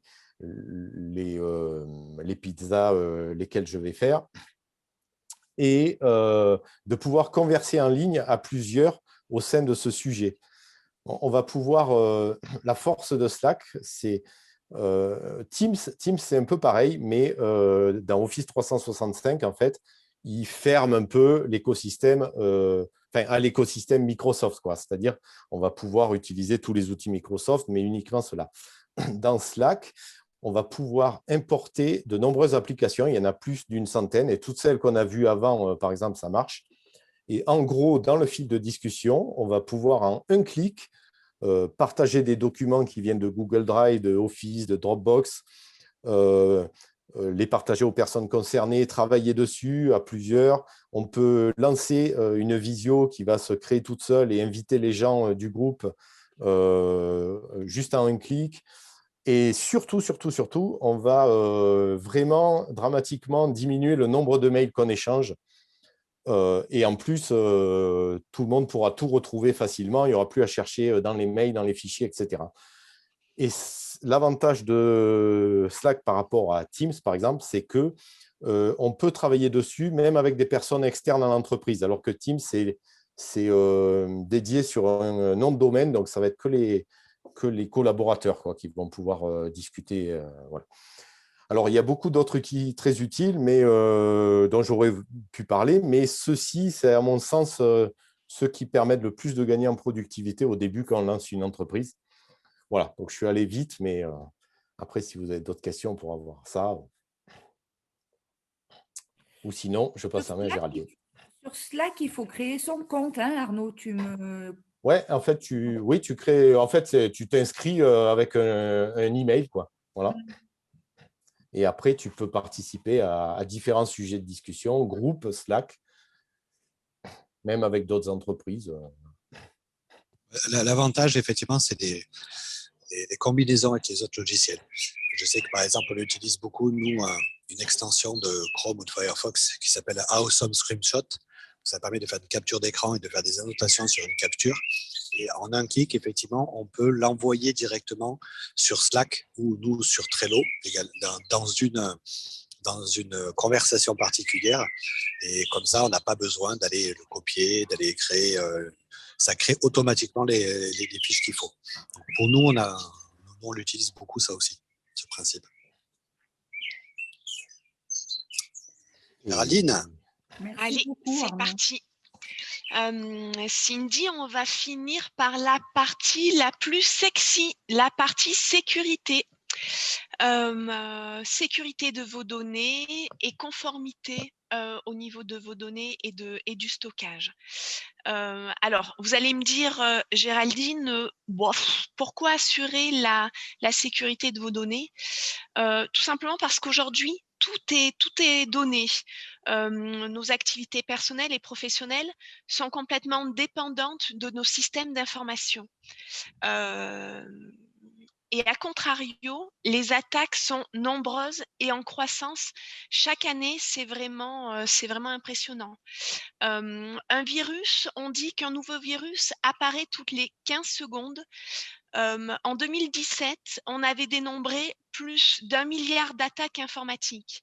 Il faut savoir que l'ANSSI, qui est l'Agence nationale de la sécurité des systèmes d'information, a annoncé qu'en 2020, pendant toutes les périodes de confinement, les attaques ont été multipliées par 4 dans le monde. Donc c'est énorme et les conséquences peuvent être dramatiques. Les entreprises peuvent avoir leur activité qui est arrêtée. Il peut y avoir des bad buzz, donc une image qui va être fortement dégradée. On va pouvoir se retrouver à devoir payer des sommes pour retrouver ces données. Et puis, certaines entreprises ne s'en remettent jamais et vont mettre tout simplement la clé sous la porte. Donc, la confiance en votre matériel informatique, dans votre système d'information, c'est très, très important et vous devez y apporter un souci extrême. Alors, que faire pour commencer? Alors, même si les attaquants sont les cyber-malveillances sont très compétentes et qui sont parfaitement équipés, ils privilégient souvent les attaques les plus faciles à réaliser. Comme dans la vie, hein, un voleur privilégieront, on s'est compris, une porte ou une fenêtre facile d'accès plutôt qu'une porte blindée avec un système de surveillance ou un système de sécurité. Autrement dit, on ne va pas se protéger de tout. De toute façon, on ne peut pas. Mais il est important d'appliquer des mesures de base qui vont réduire les risques. Et pour cela, il y a 12 règles de base. Alors, ces règles, c'est pas moi qui vais vous les dicter. C'est l'ANSSI et la CPME. CPME, c'est la confrérie, c'est la confrérie des petites et moyennes entreprises. Donc, je vous ai mis d'ailleurs le lien sur la slide, qui ont énoncé 12 règles stratégiques à mettre en place. En premier, et ça c'est vraiment une règle qui est ultra importante, parce que j'ai entendu Arnaud, j'ai entendu Pascal, j'ai entendu Léo vous parler de stockage sur des clouds. Moi, pas de souci les gars, je suis open pour les stockages sur les clouds. Par contre, après, quand il y a des feux sur les clouds, au sens propre comme au sens figuré, c'est moi qui suis là par derrière pour éteindre les feux. Pas chez OVH, on est d'accord. Mais donc là, Cindy, s'il vous plaît, la première règle de base, c'est choisir avec grand soin ces mots de passe et les changer régulièrement, très régulièrement. On a parlé des outils collaboratifs de chez Google. Ok, soit. Mais il faut savoir que Google, ils se font pirater chaque année. En ce début d'année 2021, Gmail s'est fait pirater combien 3 milliards de comptes. 3 milliards de comptes, ça veut dire potentiellement 3 milliards de personnes qui ont eu leur mail de hacké, toutes leurs données hackées. Si on avait enregistré les mots de passe sur notre compte Gmail, j'ai envie de vous dire, donc si on avait activé la synchro sur le compte Gmail, j'ai envie de vous dire, pleurer un bon coup quant aux conséquences. Donc, la règle numéro 1, c'est je choisis mon mot de passe avec soin et je change mes mots de passe régulièrement. Je vous donne un petit exemple pour choisir son mot de passe. Ça va être simple. On n'est plus autant des mots de passe où je mets des suites de lettres et de chiffres qui n'ont pas de sens. Il faut aussi se simplifier la vie et que les mots de passe soient longs, mais qu'on se facilite la vie. Un exemple pour aujourd'hui de mot de passe, ça serait 3 étoiles. Donc le caractère étoile, étoile, étoile. Vive la neige dans le 05, étoile, étoile, étoile. Ça, c'est un mot de passe qui est facile à retenir, qui donne le smiley, on a la neige en avril. On y repensera, c'est facile à retenir et c'est ultra sécurisé. Deuxième règle de base à vraiment s'y tenir, c'est mettre à jour régulièrement vos logiciels. Quand on parle mise à jour, on pense Windows, c'est une idée totalement fausse. Il faut mettre à jour son système Android, son système Apple, son système Microsoft. Et le faire régulièrement. Dès que vous avez une mise à jour, c'est souvent des mises à jour de sécurité. Ça veut dire qu'il y a des failles potentiellement. Des hackers peuvent en profiter. Faites les mises à jour en temps et en heure, s'il vous plaît. Troisième règle, c'est bien connaître ses utilisateurs. Alors là, c'est vrai que ça vous concerne un petit peu moins puisqu'on n'est pas en entreprise où il va y avoir beaucoup d'utilisateurs, mais en tout cas, connaissez vos prestataires. Un des systèmes d'hameçonnage en ce moment sur du hacking, c'est vous avez une fenêtre oversize qui apparaît à l'écran de votre ordinateur, hyper angoissante. Vous vous êtes fait pirater et vous avez la hotline Microsoft qui est là pour vous sauver. Appelez ce numéro. Là, il y a la connaissance de vos prestataires. Vous faites confiance à un prestataire en local. N'appelez pas des numéros de téléphone qui s'ouvrent spontanément sur votre ordinateur. Ce sont des fake news. C'est ce qu'on appelle de l'hameçonnage. Quatrième règle ultra importante, et j'ai entendu Arnaud et Pascal en parler un petit peu, les sauvegardes. On part du principe à l'heure actuelle, compte tenu de l'activité cyber, qu'un jour ou l'autre, vous allez vous faire pirater. Voilà, vous le savez. Donc, en cas de piratage, la seule chose qui vous sauvera, ce sont vos sauvegardes régulières et vos sauvegardes, vos multiples sauvegardes. Sauvegarde sur du cloud, pourquoi pas, et sauvegarde surtout sur un élément qui est désynchronisé. Si on parle d'une sauvegarde sur un cloud et que vous êtes synchronisé sur cette sauvegarde, c'est pas ce que j'appelle une sauvegarde fiable. La sauvegarde fiable, c'est la sauvegarde qui ne sera plus reliée à votre informatique, qui n'est pas reliée à votre informatique en synchronisation en permanence. 6e règle de sécurité, il faut que vous soyez prudent autant avec votre téléphone portable qu'avec votre tablette ou votre ordinateur. Aujourd'hui, on utilise sa tablette, son smartphone autant qu'un ordinateur. Donc, être prudent, ça veut dire avoir un système d'antivirus sur tous ces éléments-là. 7e règle, protégez vos données, protégez les données, les informations sur vos clients quand vous êtes en déplacement. Il y a une image qui me revient à l'esprit très régulièrement. C'est j'étais en train, en TGV.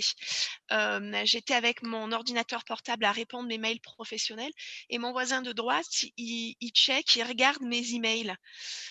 Ça, en termes de sécurité, on est sur une belle fenêtre de sécurité sans voisin du TGV qui regarde. Donc, soyez prudents quand vous êtes en déplacement.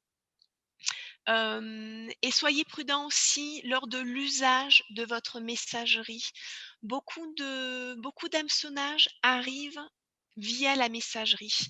Donc vous, votre compagnon, soyez sensibilisés dès que vous recevez un email qui vous paraît bizarre de quelqu'un que vous connaissez ou de quelqu'un que vous ne connaissez pas avec un lien. Alors, vous n'y allez pas tout simplement et c'est direct à la poubelle. 9e règle, vous ne téléchargez les programmes que sur les sites officiels des éditeurs. Télécharger.com, 01.net, ils sont bien sympas, mais ils sont fournisseurs numéro 1 de spyware. Fuyez-les. Règle numéro 10, soyez, mais alors ça, je suis sûre, vous êtes très vigilante là-dessus. Lors de vos paiements sur Internet, il faut toujours une vigilance accrue. Les sites sécurisés, les moyens de paiement sécurisés, c'est vraiment important. 11e règle, et qu'on néglige très, très, très souvent, c'est séparer les usages personnels des usages professionnels. Vous utilisez le même ordinateur pour un usage pro et un usage perso, aucun souci.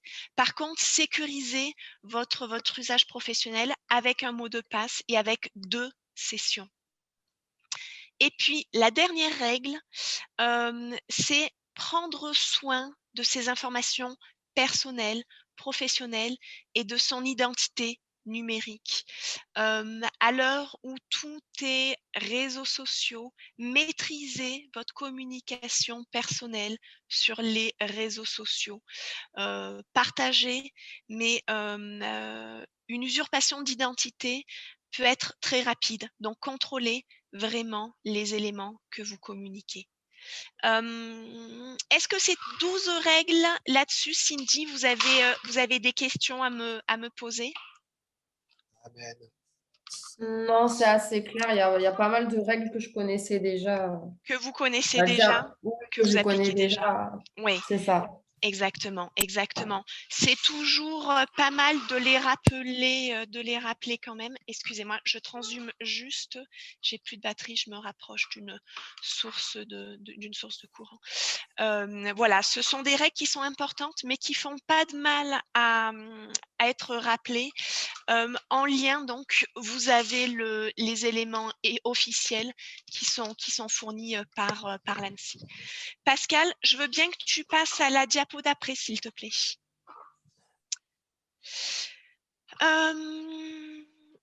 Cindy, est-ce que si je vous parle RGPD, ça provoque quelque chose en vous, un petit sentiment ému, de la peur, un grand sourire? de la joie? On va dire un peu de tout, hein. Je suis dans les ressources humaines, donc je nage en pleine dedans. Parfait, parfait. Donc le règlement général européen pour la protection des données, ça a été un petit peu une révolution dans la partie, numérique.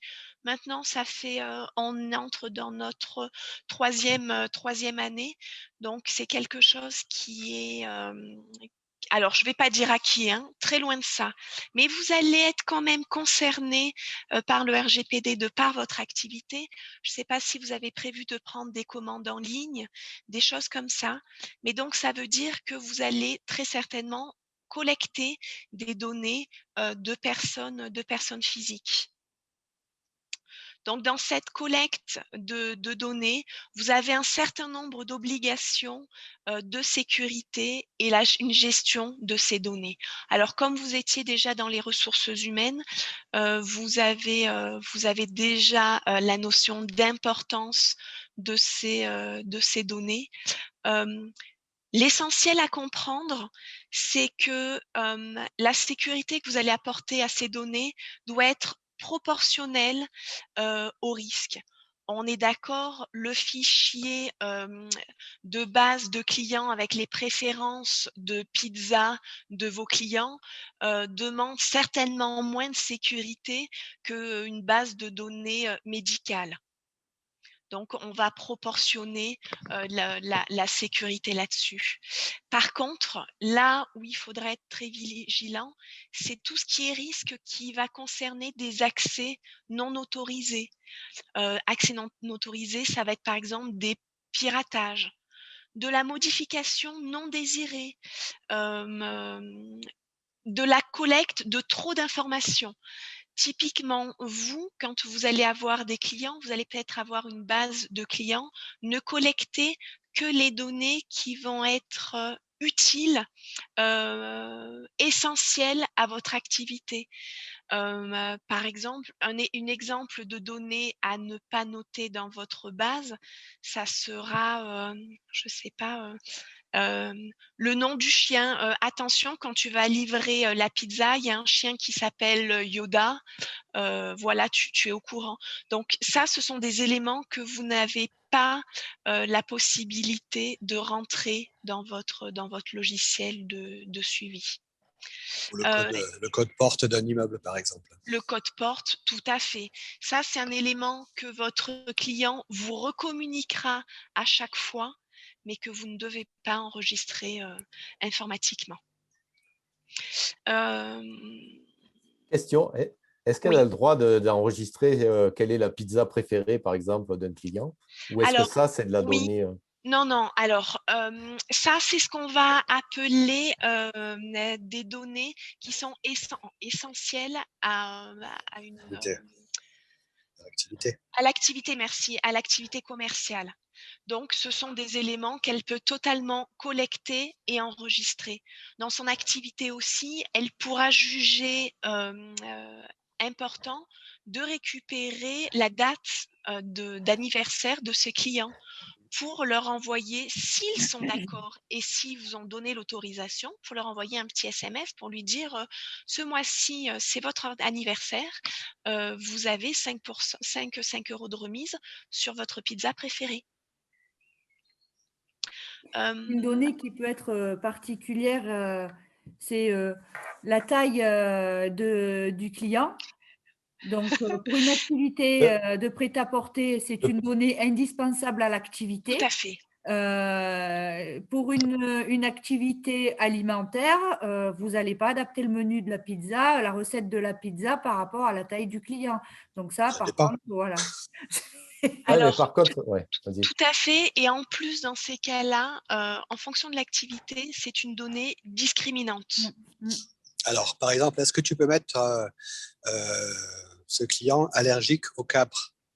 Alors, c'est la donnée de santé et en même temps, c'est dans l'activité.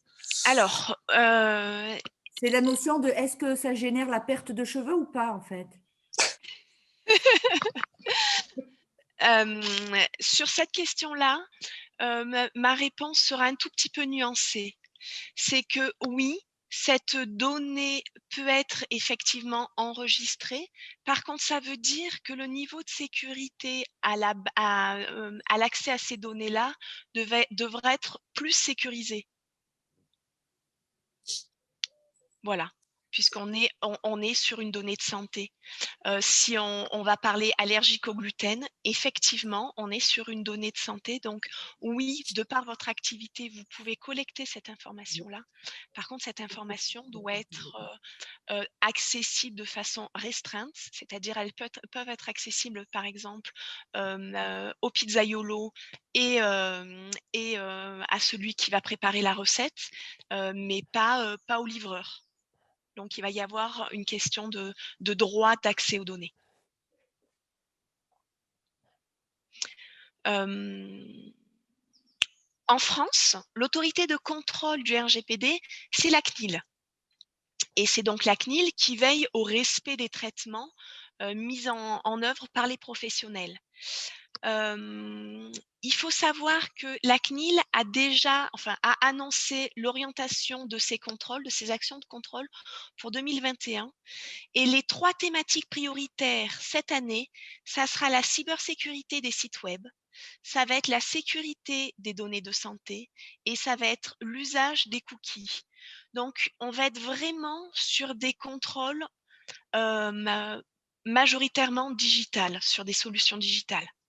Quand on parle de la cybersécurité du web français, c'est tout simplement parce que en 2019, 24% des signalements à la CNIL sur des manquements étaient sur des sites web où il y avait justement des failles de sécurité. En 2020, il y a eu plus de 2800 signalements, c'est énorme, hein, sur des manquements sur des sites internet. Alors, quand on parle de manquements, après on parle de contrôle et après on va parler de sanctions. Les sanctions, il y a eu une sanction pour Optique 2000 qui a été de 250 000 € justement sur une faille de sécurité sur leur site internet. Donc, attention sur le site internet, veillez bien, si vous avez un site internet de prise de commande en ligne, veillez bien à avoir un professionnel qui vous suit votre site et qui vous le met à jour régulièrement. Les sites internet, c'est comme chez Microsoft, c'est comme chez Android, c'est comme chez Apple. Il faut faire des mises à jour de sécurité. Donc, veillez à ce que votre professionnel qui vous a fait votre site internet fasse des mises à jour régulièrement. C'est ce qu'on comprend dans les contrats de maintenance, généralement dans les sites internet. Exactement, exactement. Juste pour information, à cette occasion, la CNIL a mis une petite mention là-dessus. Les entreprises qui se feront contrôler, notamment pour des failles de cybersécurité, on les interrogera aussi sur les stratégies mises en place pour se prévenir des ransomware, c'est-à-dire en français, des rançongiciels. Tous ces logiciels qui font du cryptage de données et sur lesquels il faut les payer. Si vous avez un contrôle, sachez que la CNIL vous demandera quelle est la stratégie de sécurité que vous avez mis en place contre cela. Donc, le deuxième axe de sécurité de surveillance et de contrôle de la CNIL, c'est la partie sécurité des données. Donc, on a dit là-dessus, a priori, vous êtes tranquille, sauf si vous notez les allergies de vos clients. Et puis, nouvel axe qui a été mis, qui va être très contrôlé sur 2021. Vous avez dû voir depuis avril 2021, il y a des modifications sur vos préférences, sur les cookies, sur les sites internet, sur le recueil de votre consentement sur les sites internet. La façon dont on va cibler les publicités, le profilage des internautes, ça a été changé. Il y a des nouvelles règles là-dessus. À compter de ce mois-ci. Et donc, il va y avoir de plus en plus de contrôles. Alors, Pour être plus précise sur les évolutions des règles applicables, ça va concerner le consentement des utilisateurs. La simple poursuite, et il y avait une grosse demande là-dessus, la simple poursuite de la navigation sur un site, ça peut plus être considéré comme une expression du consentement de l'internaute.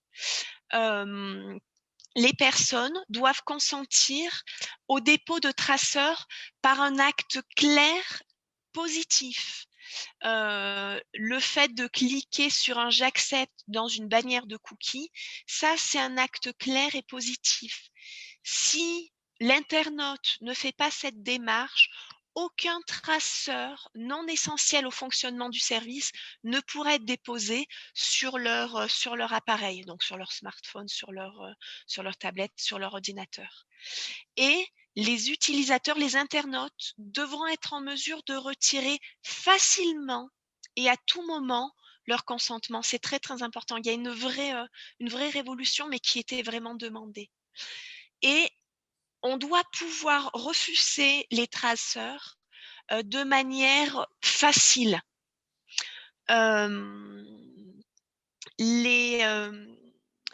Les organismes exploitant les traceurs doivent être en mesure de fournir à tout moment la preuve du recueil et d'un recueil du coup valable du consentement. Et ce consentement, on a bien compris, il est libre, il est éclairé, il est spécifique de l'internaute. Ces termes-là, je vous les cite parce qu'ils sont importants dans la partie RGPD. C'est vraiment les termes officiels. On parle de consentement libre, éclairé, spécifique et univoque. Ce sont vraiment les 4 termes très, très importants. Moi, j'ai une question, Géraldine, à ce sujet. Oui. On est d'accord qu'à chaque fois qu'on va sur un site et qu'on nous demande ça, c'est-à-dire tout le temps, si on ne les accepte pas, c'est très rare. Il y a des sites où ils disent continuer sans accepter, on accède quand même au site, mais très souvent, on est obligé d'accepter de toute façon tous les cookies pour y accéder. Non, Nolwenn, ce n'est plus une fatalité. Depuis ce mois d'avril, il y a une obligation de pouvoir refuser et de pouvoir accéder au site. C'est une obligation. Il n'y a pas d'alternative. Oui, donc ça va être en ce moment, parce qu'effectivement, jusque-là, ce n'est pas évident quand même. Depuis le 1er avril. Nous, petit à petit, par exemple, on est en train de changer tous nos systèmes de cookies, où avant, on acceptait juste. Maintenant, on est obligé de mettre en fait un bouton paramétrage. Et ne tue pas la suite de mon... Attends. Tu es en train de tuer la suite de ma... Juste un truc pour Nolwenn, c'est que ça va quand même mettre un petit peu de temps pour que tous les sites, ne serait-ce que les sites du service public, ils ne sont pas encore à jour. D'accord.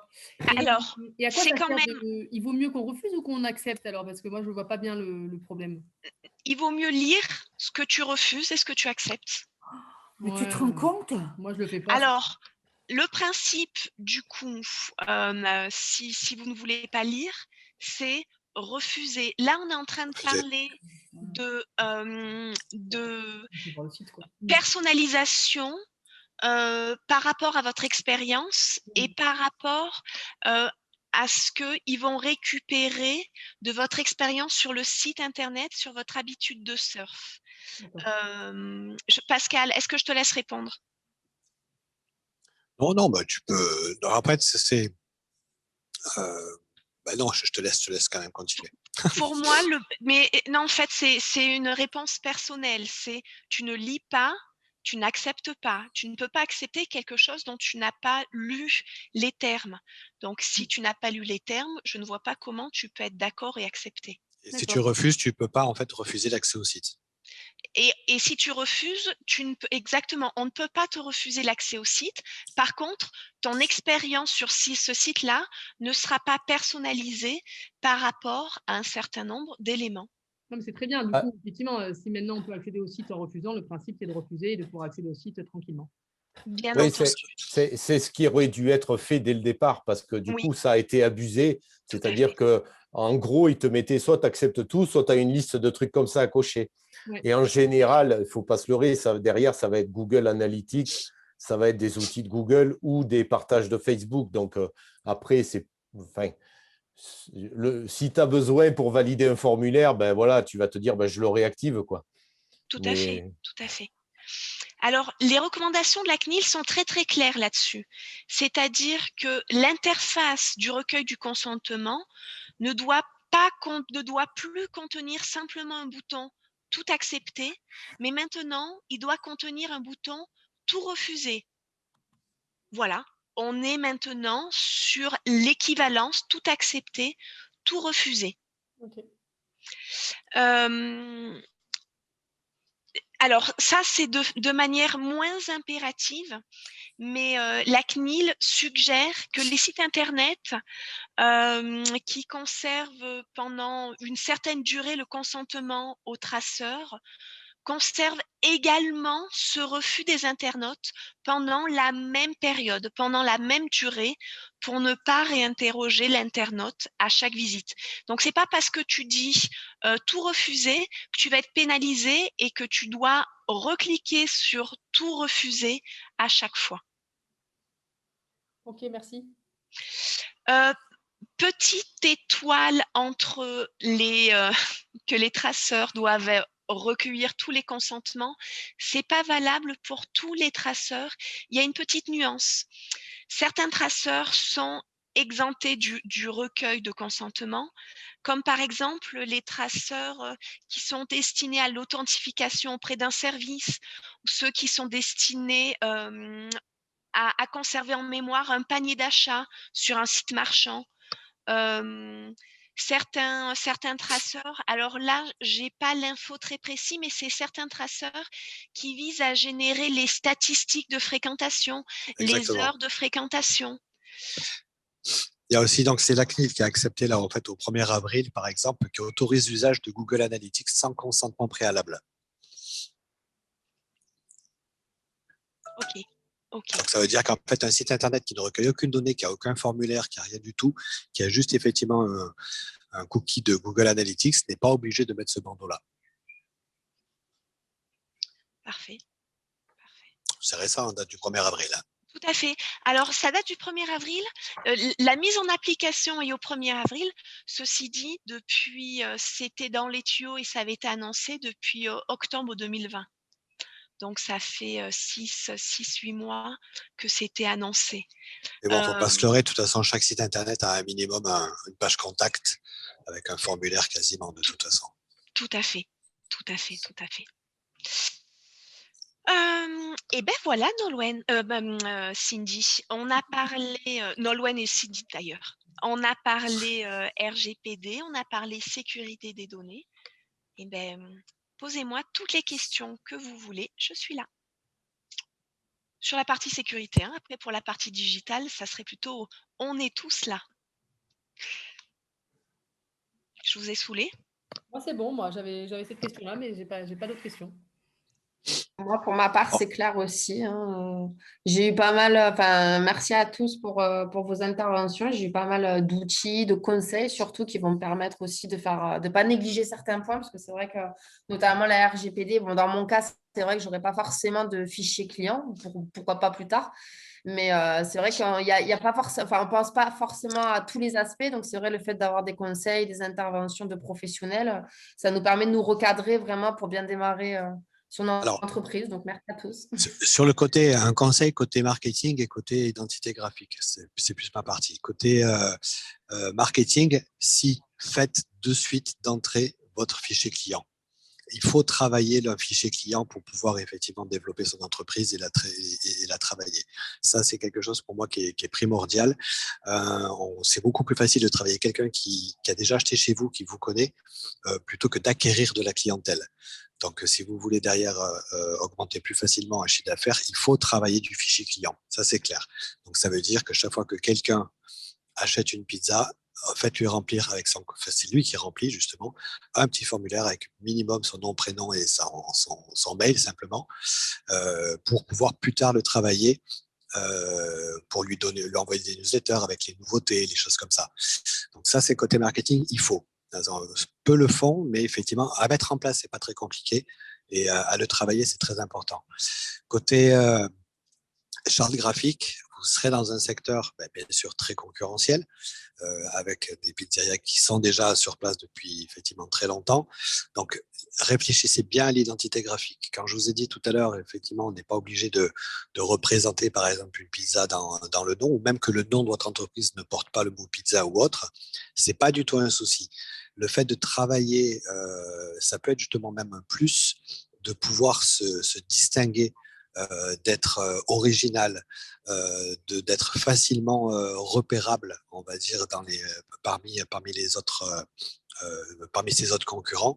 Et des fois, c'est ce qui fait la différence.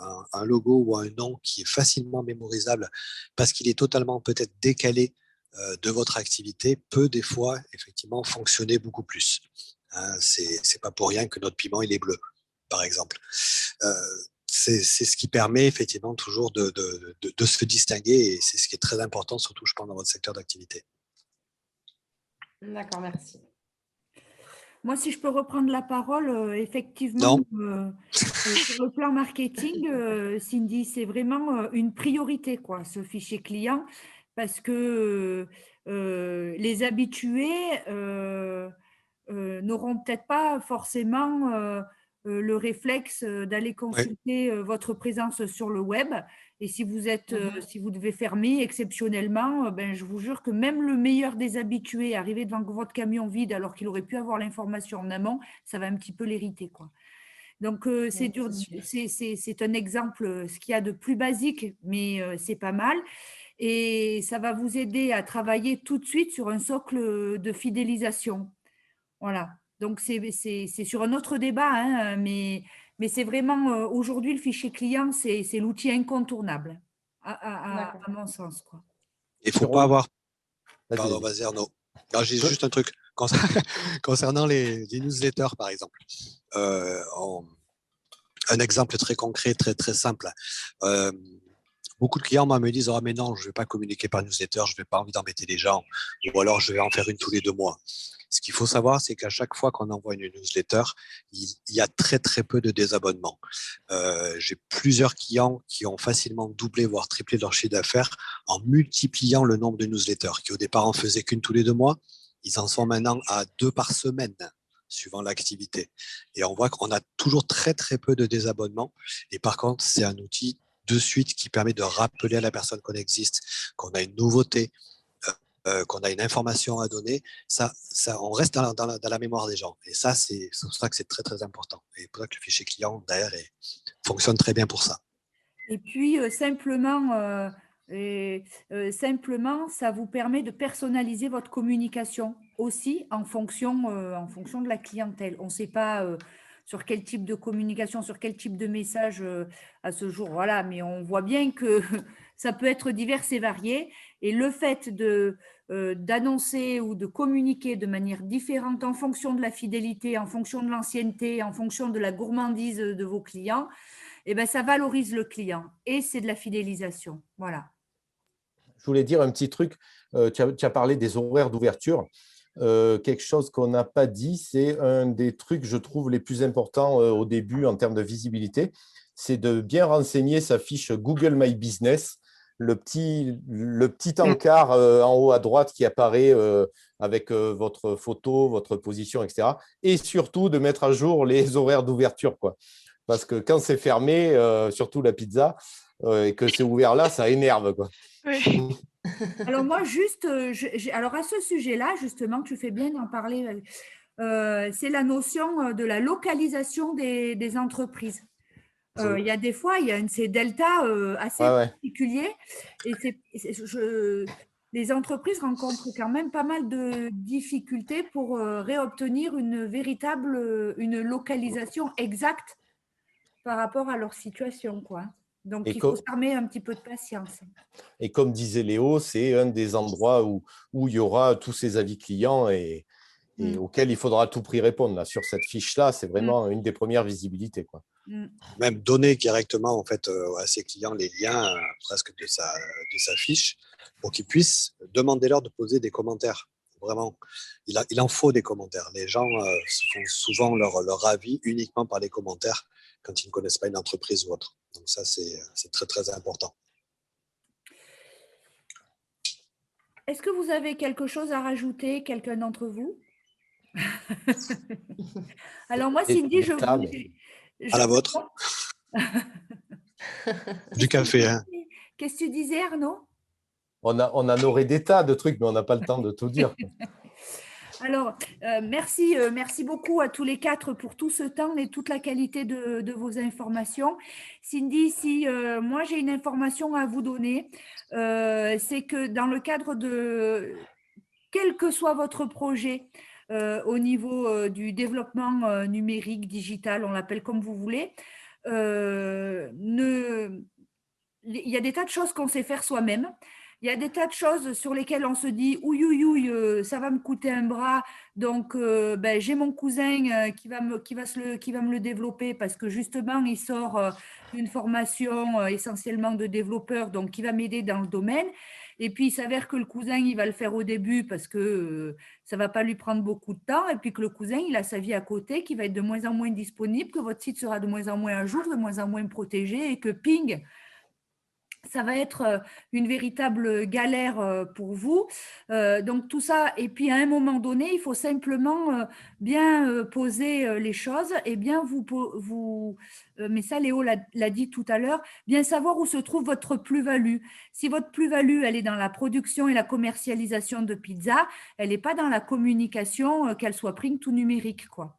Voilà. Et que des fois, entre le temps que vous allez passer à développer votre communication, votre présence sur le web, sans en avoir les compétences, sans maîtriser l'ensemble des outils et le temps que vous allez gagner en commercialisant votre offre, eh bien, ça va peut-être, la facture in fine sera quand même peut-être beaucoup moins chère, quoi. Tout ça pour vous dire que y a des professionnels qui sont particulièrement pros, experts, bienveillants, qui ne sont pas très loin de chez vous parce qu'ils bossent sur le 04 et sur le 05 et parce qu'ils sont locaux, ils connaissent et ils sont familiarisés aussi avec le comportement de la clientèle à l'échelle locale. Donc, tout ça, c'est important de bien l'avoir en tête, quoi. Donc, pour ça, il y a un site internet, si vous voulez découvrir les professionnels qui sont sur l'ensemble des corps de métier du digital. Il y a un site internet qui s'appelle Digitalpe du Sud. Digitalpe du Sud, tout attaché. Et puis là, vous avez l'ensemble de la filière et qui est adhérente à cette association, sur qui vous pouvez vous appuyer. Pourquoi vous pouvez vous appuyer aussi sur cette filière-là? Simplement parce que en adhérant à cette filière, ils s'engagent dans une charte de qualité, de clarté, de transparence, de formation et d'accompagnement du client. Voilà. Donc, à partir de là, vous savez qu'en vous adressant à ces types de professionnels, et vous pourrez être surpris sur les éléments de tarification et d'accompagnement, vous savez que vous vous adressez aussi à un engagement de qualité, quoi. Voilà. Donc, c'est important de savoir que, voilà, tout au long de votre parcours de création, la faute à ne pas faire, c'est de vous isoler, de rester seul face à une question. Je pense que si vous avez suivi d'autres interventions au niveau du mois de la création, vous avez dû entendre ce message déjà plusieurs fois. Donc, pour ça, la CCI est là pour vous répondre et pour vous orienter. Voilà, ne surtout jamais rester seul, quoi. Oui, ça a été très riche. J'ai participé à pas mal de webinaires. C'est vrai, de s'entourer, je pense que c'est le maître mot même dans la création d'une entreprise, parce qu'effectivement, j'ai mes propres compétences, mais pour la gestion d'une entreprise, il faut tout un panel de compétences que je n'ai pas tout d'ailleurs. Donc, c'est vrai que s'entourer de professionnels, bénéficier de conseils, d'accompagnement, c'est super important. Donc, c'est pour ça d'ailleurs que je m'étais inscrite à pas mal de webinaires parce que j'ai appris beaucoup, beaucoup de choses. J'ai bénéficié de beaucoup de conseils, même personnalisés. Voilà, du coup, aujourd'hui, c'était tout pour moi, donc le top. Mais c'est vrai que merci à tout le monde pour votre temps, parce que c'est quand même du temps sur vous aussi. Donc, c'est des choses, en tout cas, qui vont beaucoup m'apporter pour la suite. On ira manger des pizzas. On ira Ouais. manger des pizzas. Ouais. Il faudra donner l'adresse sur Digital Plus du Sud. Oui, oui, je communiquerai. Voilà. Merci beaucoup et merci vraiment à vous quatre pour votre implication, votre présence et encore votre clarté, vraiment. C'est super riche. Pas de souci. Avec À ta plaisir. dispo. Merci beaucoup Merci, tout le monde. À bonne bientôt. journée. Passez un Bonne journée bon à tous, week-end. au revoir. Au revoir.